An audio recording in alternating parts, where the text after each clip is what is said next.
السلام علیکم ورحمۃ اللہ وبرکاتہ. کیا حال ہے سب کا؟ الحمد للہ. نحمده ونصلی علی رسولہ الکریم. اما بعد فاعوذ باللہ من الشیطان الرجیم. بسم اللہ الرحمن الرحیم. رب اشرح لی صدری ویسر لی امری واحلل عقدۃ من لسانی یفقہوا قولی. رسول اللہ صلی اللہ علیہ وسلم نے فرمایا، من یرد اللہ بہ خیرا یفقہہ فی الدین. اللہ جس کے ساتھ بھلائی چاہتا ہے اسے دین کی سمجھ دے دیتا ہے. تو یہ اللہ سبحانہ تعالیٰ کی بہت بڑی رحمت ہے کہ وہ ہمیں دین سے جوڑتا ہے، دین کی محبت ہمیں عطا کرتا ہے اور دین کی سمجھ بوجھ، کیونکہ دین کی محبت اور عقیدت ایک چیز ہے. اور جتنے بھی بائی برتھ مسلمان ہوتے ہیں، ماں باپ ان کو دین کی محبت دیتے ہیں تو وہ اپنے دین سے ایک لگاؤ ضرور رکھتے ہیں، لیکن دین کے ساتھ لگاؤ ایک چیز ہے اور دین کی سمجھ بوجھ الگ چیز ہے. تو جس کے ساتھ اللہ تعالیٰ بھلائی کا ارادہ کرتے ہیں، اس کو خیر کثیر سے نوازنا چاہتے ہیں، تو اس کو دین کی سمجھ بھی دے دیتے ہیں. اور دین کی سمجھ جو ہے بہت بڑی نعمت ہے، کیونکہ اس سے یہ زندگی بھی آسان ہوتی ہے اور اگلی زندگی بھی آسان ہوتی ہے. اور اس کے لیے انسان کو ایفرٹ کرنا پڑتی ہے، کوشش کرنا پڑتی، محنت کرنا پڑتی ہے. اور اس کے لیے انسان کو علم حاصل کرنے کے لیے اپنے گھر سے نکلنا پڑتا ہے. اور جو شخص علم حاصل کرنے کے لیے نکلے تو اس کے بارے میں حدیث میں آتا ہے، زر بن حبیش کہتے ہیں، میں صفوان بن نسال کی خدمت میں حاضر ہوا. انہوں نے فرمایا، کیسے آئے؟ میں نے کہا، علم حاصل کرنے کے لیے. تو انہوں نے کہا، میں نے رسول اللہ صلی اللہ علیہ وسلم کو یہ فرماتے ہوئے سنا ہے کہ جو شخص بھی علم کی طلب میں اپنے گھر سے نکلے، فرشتے اس کے عمل کو پسند کرنے کی وجہ سے اس کے لیے اپنے پر پھیلا دیتے ہیں. یعنی گھر سے نکل کر کوشش کر کے علم کی مجلس میں حاضر ہونا یہ بہت بڑی رحمت کا سبب ہے. اور فرشتوں جیسی مخلوق ایسے انسانوں کے آگے جھکتی ہے اور ان کے لیے پر پھیلاتی ہے، یعنی ان کو عزت دینے کے لیے، ان کی وقت اور ان کی توقیر کے لیے. قرآن مجید میں اللہ تعالیٰ فرماتے ہیں، یرفع اللہ الذین آمنوا منکم والذین اوتوا العلم درجات. اللہ ان لوگوں کو درجوں میں بلند کرے گا جو تم میں سے ایمان لائے اور جنہیں علم عطا کیا گیا. یعنی ایمان میں تو بہت سے لوگ مشترک ہوتے ہیں، لیکن جو علم حاصل کرتے جاتے ہیں ایمان کے درجے بھی بڑھتے ہیں، اور جو علم کے درجے بڑھتے ہیں، ایمان کے درجے بڑھتے ہیں، تو انسان اللہ سبحانہ تعالیٰ کے قریب ہوتا چلا جاتا ہے. تو اصل عزت انسان کو مال سے نہیں ملتی، دنیا کے کسی اور جاہ و وقار سے نہیں. اللہ کے ہاں عزت انسان کو تقوی کی وجہ سے ملتی ہے، اور تقوی علم کے ساتھ آتا ہے.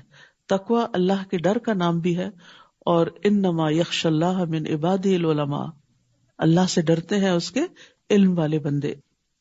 ابو ہریرہ رضی اللہ عنہ کہتے ہیں، میں نے رسول اللہ صلی اللہ علیہ وسلم سے سنا، آپ فرما رہے تھے، خبردار، بے شک دنیا ملعون ہے اور اس کی تمام چیزیں ملعون ہیں، یعنی اللہ کی رحمت سے دور کرتی ہیں، البتہ اللہ کا ذکر اور اس کی معاون چیزیں اور عالم یا متعلم، یعنی یہ اللہ کی رحمتوں میں ہے کہ انسان سیکھنے والا ہو یا پھر سکھانے والا ہو. تو اللہ سبحانہ وتعالی ہمیں اس کی توفیق عطا فرمائے. اور میں بہت اپریشیٹ کرتی ہوں ان خواتین کو جو صبح سویرے اپنے کام نپٹا کر دور دور سے سفر کر کے یہاں تک پہنچتی ہیں.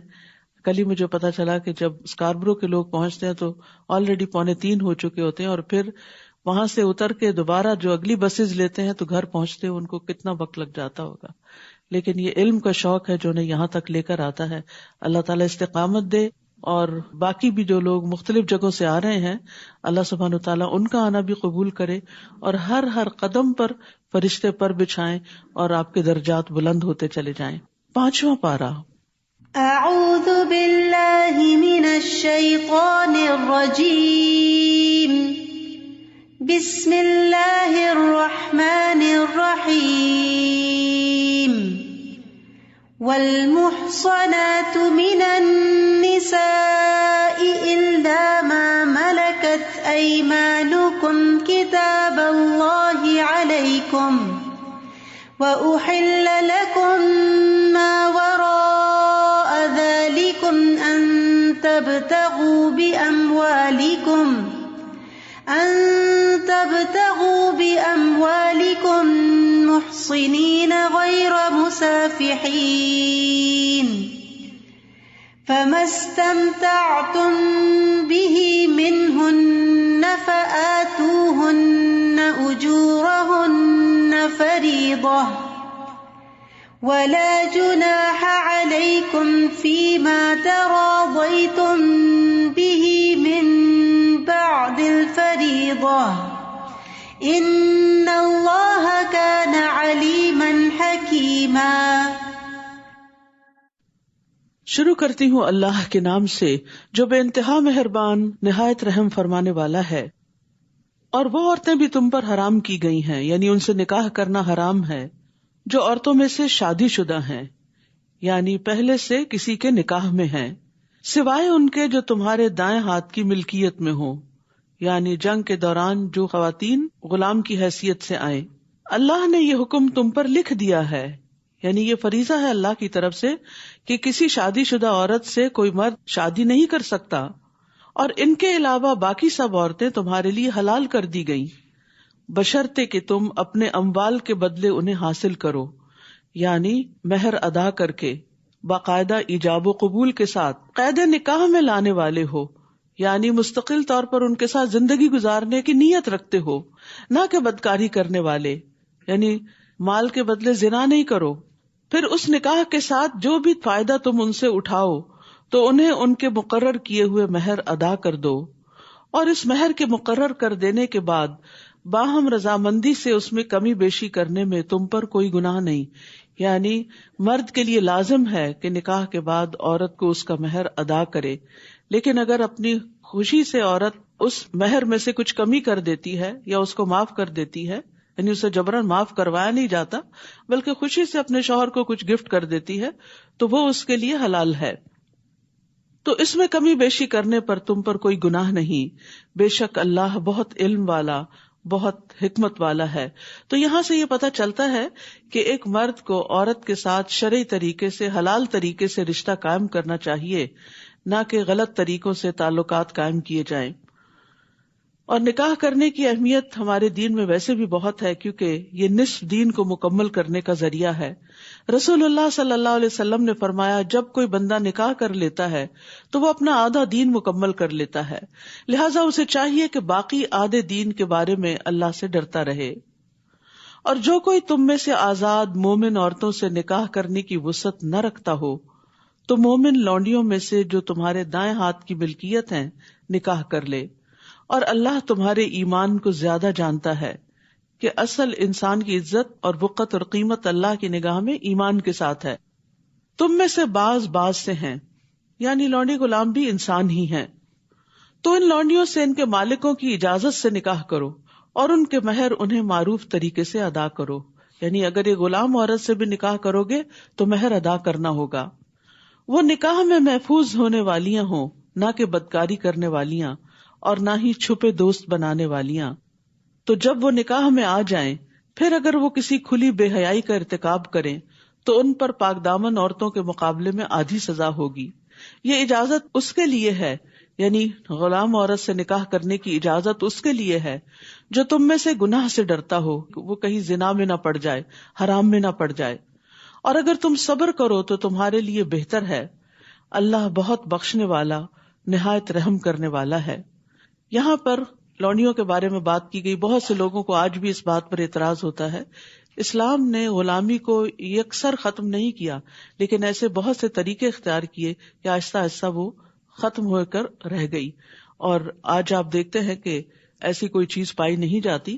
لیکن اب بھی اگر کوئی ایسے مخصوص حالات پیدا ہوں تو اس زمانے میں جو اجازت دی گئی تھی اس کی بنیادی وجہ یہ تھی کہ کوئی بین الاقوامی قانون وار کیپٹیوز کے بارے میں نہیں تھا، تو جو لوگ جنگ میں پکڑے ہوئے آتے تھے ان کو بجائے اس کے کہ جیلوں میں رکھا جائے، لوگوں پہ تقسیم کر دیا جاتا تھا، اور پھر ان کے حقوق ہوتے تھے جس کے بارے میں نبی صلی اللہ علیہ وسلم نے اپنے آخری دن، آخری لمحوں میں جو آخری باتیں کی اس میں ایک نماز کی اور لونڈی غلاموں کے حقوق کی بات کی کہ ان کا اتنا خیال تھا آپ صلی اللہ علیہ وسلم کو۔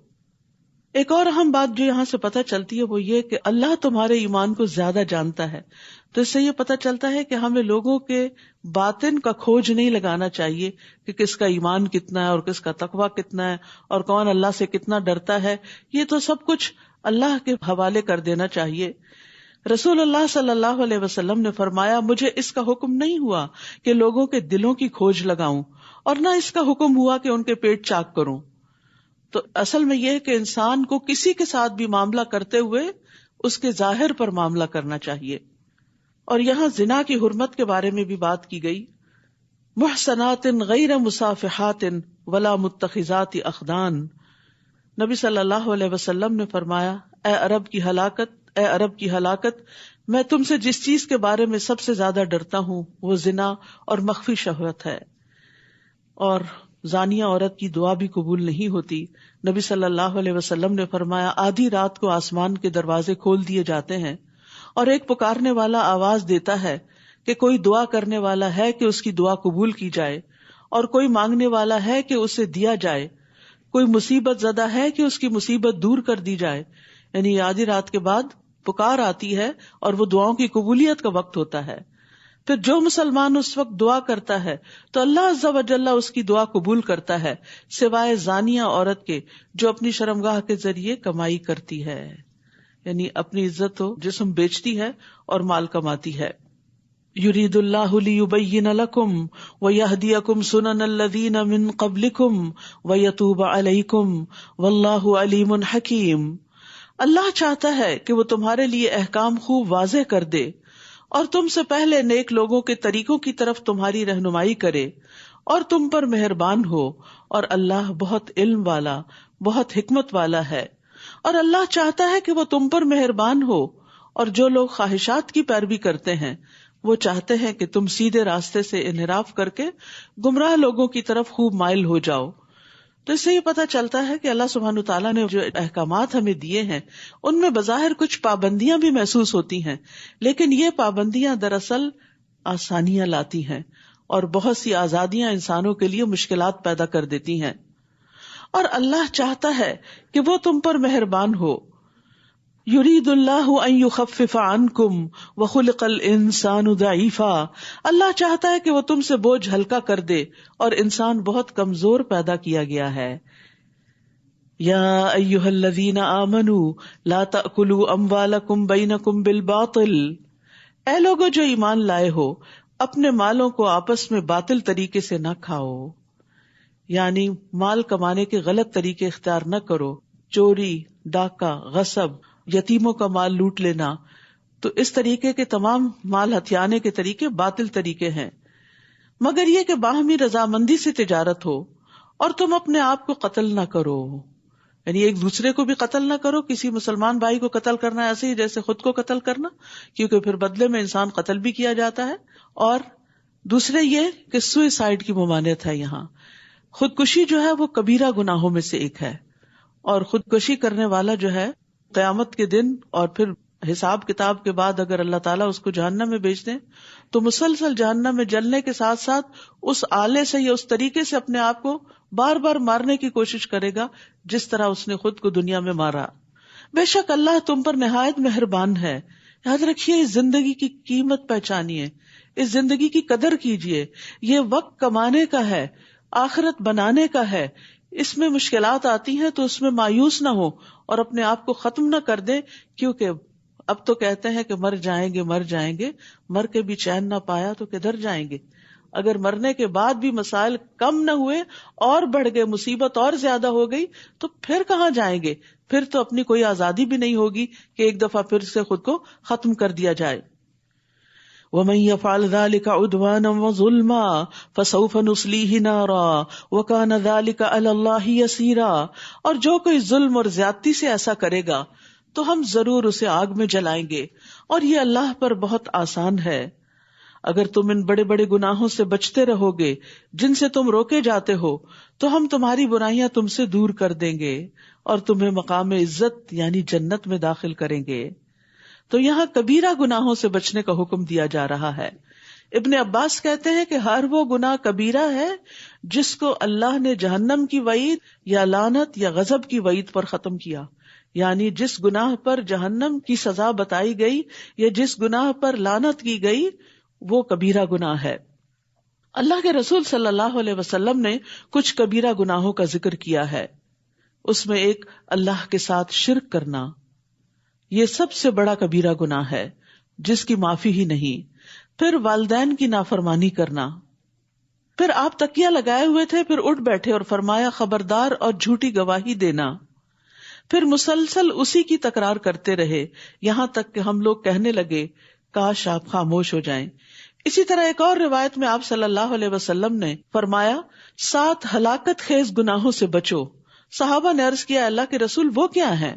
آپ نے فرمایا اللہ کے ساتھ شریک ٹھہرانا، جادو کرنا، کسی جان کو قتل کرنا جسے اللہ نے حرام ٹھہرایا مگر حق کے ساتھ جائز ہے، سود کھانا، یتیم کا مال ہڑپ کرنا، لڑائی کے دن پیٹ پھیر کر بھاگ جانا، اور پاک دامن ایمان والی بھولی بھالی خواتین پر زنا کی تہمت لگانا، یعنی معصوم خواتین کے اگینسٹ کوئی اسکینڈل کھڑے کر دینا۔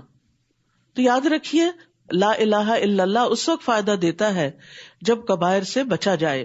رسول اللہ صلی اللہ علیہ وسلم نے فرمایا جب کوئی بندہ خلوص دل سے لا الہ الا اللہ کہے گا اور کبائر سے بچتا رہے، یعنی کبیرہ بڑے بڑے گناہوں سے بچتا رہے گا، تو اس کے لیے آسمان کے دروازے کھول دیے جائیں گے اور یہ کلمہ لا الہ الا اللہ عرش تک جا پہنچے گا۔ اسی طرح فرائض اس وقت کفارہ بنے گے گناہوں کا جب بندہ کبیرہ گناہوں سے بچتا ہے۔ رسول اللہ صلی اللہ علیہ وسلم نے فرمایا 5 نمازیں اور ایک جمعہ سے دوسرے جمعہ تک اور رمضان سے رمضان تک اپنے درمیان سرزد ہونے والے گناہوں کے لیے کفارہ بن جاتے ہیں جب تک کہ کبیرہ گناہوں سے بچا جائے۔ یعنی ہم کہتے ہیں نا وضو کرنے سے سارے گناہ دھل جاتے ہیں اگر کبیرہ گناہوں سے بچیں گے۔ اسی طرح رمضان سے رمضان تک کے بیچ کے گناہ جو ہے اگلے رمضان میں معاف ہو جاتے ہیں اگر کبیرہ گناہوں سے بچیں گے۔ رسول اللہ صلی اللہ علیہ وسلم نے فرمایا اجتنبوا الکبائر وسددوا وابشروا، کبیرہ گناہوں سے اجتناب کرو اور سیدھے رہو اور خوش ہو جاؤ۔ ولا تتمنوا ما فضل اللہ به بعضکم علی بعض، اور نہ تم اس چیز کی تمنا کرو جس کے ساتھ اللہ نے تم میں سے بعض کو بعض پر فضیلت عطا کی۔ یعنی اللہ سبحانہ وتعالی نے انسانوں کے اندر اختلاف رکھا ہے، بعض کو بعض کے مقابلے میں زیادہ کوالٹیز دی ہیں، لیکن اس کا یہ مطلب نہیں کہ بعض کو بالکل محروم رکھا ہے، انہیں کچھ اور چیزوں میں خیر عطا کی ہے۔ تو ہر شخص کے کچھ اسٹرینتھس ہوتی ہیں اور کچھ ویکنیسز ہوتی ہیں، لہذا ہمیں یہ نہیں کرنا چاہیے کہ جو کسی کی اسٹرینتھ ہو اس پر انوی کریں اور اپنی اسٹرینتھ کو اس میں بھول ہی جائیں۔ مردوں کے لیے اس میں سے حصہ ہے جو انہوں نے کمایا اور عورتوں کے لیے اس میں سے حصہ ہے جو انہوں نے کمایا، یعنی اصل چیز تو یہ دیکھی جائے گی کہ تم کر کے کیا آئے ہو، نہ کہ یہ دیکھا جائے گا کہ کس کو کتنی زیادہ کون سی کوالٹیز ملی تھی۔ دیکھا جائے گا کہ ان کوالٹیز کو، ان اسٹرینتھس کو اس نے کس خیر کے کام میں لگایا اور اپنے لیے کیا کما کے لایا۔ اور اللہ سے اس کے فضل کا سوال کرو، بے شک اللہ ہر چیز کو خوب جاننے والا ہے۔ یعنی انسان لوگوں کو ملنے والی نعمتوں پر جلنے، کڑنے اور حسد کرنے کی بجائے اللہ سے اس کا فضل مانگے کہ یا اللہ تو نے اس کو عطا کیا تو مجھے بھی عطا کر سکتا ہے، تو مجھے عطا کر۔ لیکن صرف انسان کمپیئر کرتا رہے، اپنے بچے کو کسی کے بچے کے ساتھ، اپنے آپ کو کسی اور کے ساتھ، اپنے شوہر کو کسی اور کے شوہر کے ساتھ، تو سوائے حسرتوں کے کچھ حاصل نہیں ہوگا، کیونکہ ہم ان کی صرف ظاہری کچھ خوبیاں دیکھ رہے ہوتے ہیں اور ان کے جو چھپے ہوئے عیب ہیں وہ ہمیں نہیں پتا ہوتے۔ تو اس لیے کبھی بھی یہ نہیں کہنا چاہیے کہ میرا بچہ فلاں کے بچے کی طرح ہو جائے یا میں فلاں کی طرح ہو جاؤں، نہیں، اللہ سے فضل مانگتے یا اللہ تو اپنی نگاہوں میں بڑا کر دے اور تو اپنے فضل سے نعمتیں عطا کر دے، کیونکہ یہ حسرت جو ہوتی ہے کہ میں فلاں کی طرح کیوں نہیں، یہ حسد کی راہ ہموار کرتی ہے اور پھر دوسرے کی نعمت کے زوال کی تمنا کرتی ہے، جو کہ ایک حرام فعل ہے اور یہ دل کی ایسی کمائی ہے جس پر پوچھ ہوگی۔ اس لیے اللہ کا فضل مانگنا چاہیے۔ اور یہ بھی کہا گیا کہ اس آیت کا سبب نزول یہ ہے کہ بعض عورتوں نے کہا کاش ہم وراثت میں مردوں کے برابر ہوتی اور جہاد میں ان کے ساتھ شریک ہوتی، تو یہ آیت انہیں اس چیز سے منع کرنے کے لیے نازل ہوئی کہ مردوں کی برابری کی خواہش کرنا اللہ کے حکم کو رد کرنا ہے۔ کیونکہ عورتوں کی اپنی کچھ اسٹرینتھس ہیں، ان کے اپنے کچھ ایسے کام اور مواقع ہیں جن سے ان کے درجات بلند ہوتے ہیں. مثلا ماں کی حیثیت سے ایک عورت کا درجہ اور مقام باپ کے مقابلے میں، مرد کے مقابلے میں 3 گنا زیادہ ہے. سب سے زیادہ حسن سلوک ماں کے ساتھ کرنے کو کہا گیا ہے. اسی طرح ماں جو بچوں کو جنم دیتی ہے اور جو دودھ پلاتی ہے اور جو تربیت دیتی ہے، اس میں جتنا زیادہ اس کا حصہ ہوتا ہے اتنا ہی زیادہ اس کا اجر و ثواب بھی ہوتا ہے. لہٰذا ایک دوسرے کے مقابلے پر رہنے سے انسان کے اندر سوائے حسرتوں کے کچھ پیدا نہیں ہوتا. اور بعض سٹڈیز بھی اس چیز کو ظاہر کرتی ہیں کہ جب سے یہ سوشل میڈیا بہت عام ہوا ہے اور ہم صرف اپنے آس پاس کے لوگوں کو ہی نہیں دیکھتے، دنیا بھر میں بیٹھے ہوئے لوگوں کے فگرز دیکھ رہے ہیں، ان کے مال اور دولت اور کہاں جاتے ہیں، کن ریسٹورینٹس میں جاتے ہیں، کیا کھاتے ہیں، ان چیزوں نے لوگوں کا انگزائٹی اور ڈپریشن اور زیادہ بڑھا دیا ہے، کیونکہ مسلسل اپنی حالت کو ان کے ساتھ کمپیئر کرتے رہتے ہیں. تو اس چیز سے بچنا چاہیے. جہاں کسی کی کوئی خوبی، کوئی نعمت دل کو لگے، وہاں اللہ سے دعا کریں کہ اللہ تو اپنے فضل سے مجھے بھی عطا کر. اور یہ چیز انسان کے اندر ایک کنٹینٹمنٹ پیدا کر دے گی. اور ویسے بھی اللہ کی رضا پہ راضی ہونا ہی انسان کو راضی کرتا ہے. اور اس ترکے میں سے جو والدین اور قریبی رشتہ دار چھوڑ جائیں، ہم نے ہر ایک کے وارث مقرر کر دیے ہیں، اور جنہیں تمہارے عہد و پیمان نے تم سے باندھ رکھا، یعنی تمہارے حلیف، تو تم انہیں بھی ان کا حصہ دے دو. بے شک اللہ ہر چیز پر خوب گواہ ہے. الرجال قوامون علی النساء بما فضل اللہ بعضهم علی بعض. مرد عورتوں پر قوام ہیں، ذمہ دار ہیں. قیم کہتے ہیں مینیجر کو. قوام ہوتا ہے جو بہت زیادہ قائم رہے، کھڑا رہے، ذمہ داری لے. یعنی مرد عورتوں کے ذمہ دار ہیں، ان کو کما کر لا کے دینے کے اور باقی بڑے بڑے اہم اور مشکل کام کرنے کے. کہ اللہ نے ان میں سے بعض کو بعض پر فضیلت دی. اس کا یہ مطلب نہیں صرف مردوں کو ہی فضیلت دی ہے، عورتوں کو بعض پر. بعض مرد تقویٰ میں عورتوں سے بڑھ کر ہیں اور بعض عورتیں تقویٰ اور دینداری میں مردوں سے بھی بڑھ کر ہوتی ہیں. اور اس وجہ سے بھی کہ وہ اپنے مال خرچ کرتے ہیں. یعنی اللہ نے مرد کو قوام کیوں بنایا، ذمہ دار کیوں بنایا؟ کہ اس کو کمانے کی ذمہ داری تھی اور کہا کہ وہ بیوی پر خرچ کرے. پس نیک عورتیں فرما بردار ہوتی ہیں. عورتوں کی بڑائی اور خوبی کس چیز میں ہے؟ اطاعت گزاری میں. اپنی عزت اور شوہر کے مال کی غائبانہ حفاظت کرنے والی ہیں، اس وجہ سے کہ اللہ نے ان کے حقوق کی حفاظت کی. اور وہ عورتیں جن کی سرکشی سے تم ڈرتے ہو، بس تم انہیں نصیحت کرو. اور نشوز کا یہاں معنی یہ عام چھوٹی موٹی باتوں میں ڈس ایگری کرنا نہیں ہے. اس سے مراد کسی عورت کا اپنے شوہر سے بے وفائی کرنا اور اپنے شوہر کی بجائے کسی اور کی طرف راغب ہونا. تو پھر گھر ٹوٹتا ہے، گھر کے اندر فساد ہوتا ہے، بہت بگاڑ آ سکتا ہے، آئندہ نسل متاثر ہو سکتی ہے. لہٰذا اس معاملے کو ایسے ہی چھوڑ نہیں دینا چاہیے، بلکہ اصلاح کرنی چاہیے. اصلاح کے لیے پہلا سٹیپ نصیحت ہے. نہ مانے تو بستروں میں انہیں علیحدہ کر دو، یعنی ان سے تھوڑی ناراضگی کا اظہار کر دو، ان کو اپنے سے ڈسٹینس کر دو. پھر بھی نہ مانے تو انہیں ہلکی سی مار مارو. یعنی اور اس کا یہ مطلب نہیں کہ ابیوز کیا جائے ان کو. ابن عباس یہ کہتے ہیں کہ جیسے ایک مسواک ہوتا ہے، یعنی ایک شوق دینے کے لیے کہ دیکھو تم کیا کر رہی ہو، ہوش میں آؤ، اپنے گھر اور اپنی عزت اور اپنی نسلوں کی حفاظت کرو. یعنی اس کو اپنے ٹریک پہ واپس لانے کے لیے. اور نبی صلی اللہ علیہ وسلم نے واضح طور پر فرمایا کہ تم میں سے بہترین کبھی بھی نہیں ماریں گے عورتوں کو. یعنی یہ ایک صرف سولوشن بتایا گیا ہے انتہائی ایکسٹریم کیسز میں، بالکل ایسے ہی جیسے آپریشن یا سرجری کی ضرورت ہوتی ہے انتہائی ایکسٹریم کیس میں، کہ جب کسی دوا سے کسی پھوڑے کا علاج نہیں ہوتا یا کسی چیز کا، تو پھر اس کو کاٹ کے الگ کیا جاتا ہے. پھر اگر وہ تمہاری اطاعت کرنے لگیں تو ان کو ستانے کا کوئی راستہ تلاش مت کرو. یعنی عورتوں کو ستانا نوبل مردوں کا کام نہیں ہوتا. بے شک اللہ بہت بلند، بہت بڑا ہے. اگر تم عورت کو کمزور سمجھ کے اس پہ ظلم کرو گے تو اللہ تم سے بڑا ہے، وہ تم سے پوچھے گا. اور یہاں نیک بیوی کی جو خوبیاں بتائی گئی وہ کیا ہیں؟ رسول اللہ صلی اللہ علیہ وسلم نے فرمایا دنیا فائدے کی چیز ہے اور دنیا کی بہترین متاع نیک عورت ہے. رسول اللہ صلی اللہ علیہ وسلم نے فرمایا 4 چیزیں خوش بختی کی علامت ہیں: نیک بیوی، کھلا گھر، نیک ہمسایہ، اچھی سواری. اور 4 چیزیں بدبختی کی علامت ہیں: برا ہمسایہ، بری بیوی، تنگ گھر اور بری سواری.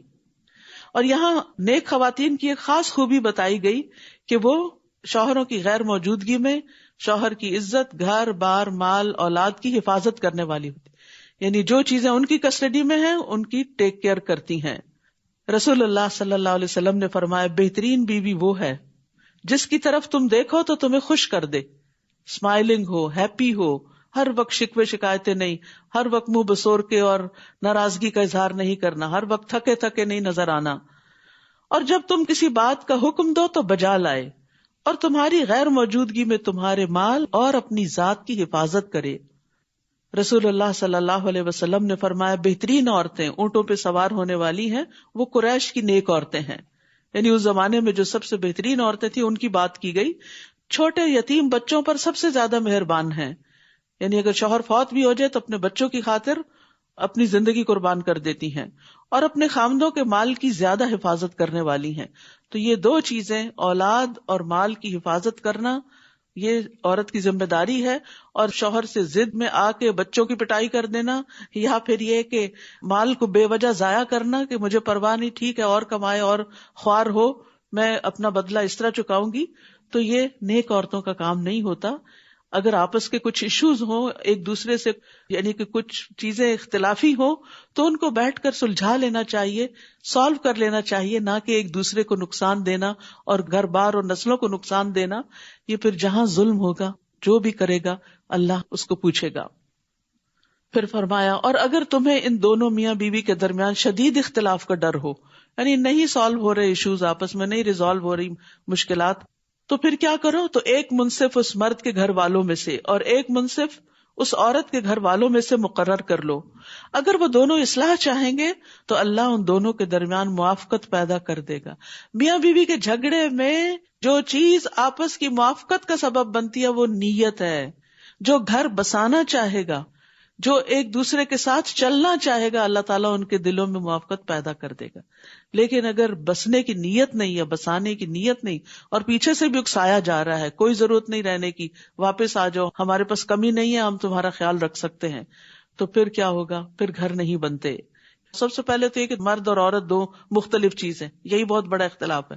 پھر اس کے بعد سوچ کا اختلاف ہوتا ہے، پھر اس کے بعد پسند ناپسند کا ہوتا ہے، بیک گراؤنڈ کا ہوتا ہے، بہت ساری چیزیں اختلاف کا سبب ہوتی ہیں۔ تو یہ اختلاف جو ہے یہ اللہ سبحانہ تعالیٰ کا ایک طریقہ ہے، کائنات کے اندر ہر چیز کے اندر اختلاف ہے۔ کوئی درخت بہت بڑے اور گھاس جتنا بھی عرصہ اس کو پانی دیتے رہے وہ گھاس ہی رہے گی، وہ بڑی نہیں ہو سکتی، اور اس کا حسن گھاس رہنے میں ہی ہے، نہ کہ درخت بننے میں۔ ذرا سا اونچا ہوتا ہے تو کیا کر دیتے ہیں، اس کو کاٹ دیتے ہیں، کیونکہ اس کی خوبصورتی بچھنے میں ہے۔ تو اسی طرح ہر ایک کا مختلف رول ہوتا ہے سوسائٹی کے اندر، تو اس لیے انسان کو اصل چیز یہ کہ بنا کے رکھنے کی نیت اور ارادہ رکھنا چاہیے، تو اللہ سبحانہ تعالیٰ بھی آسانیاں پیدا کر دیتا ہے۔ بے شک اللہ خوب علم والا، خوب خبر رکھنے والا ہے۔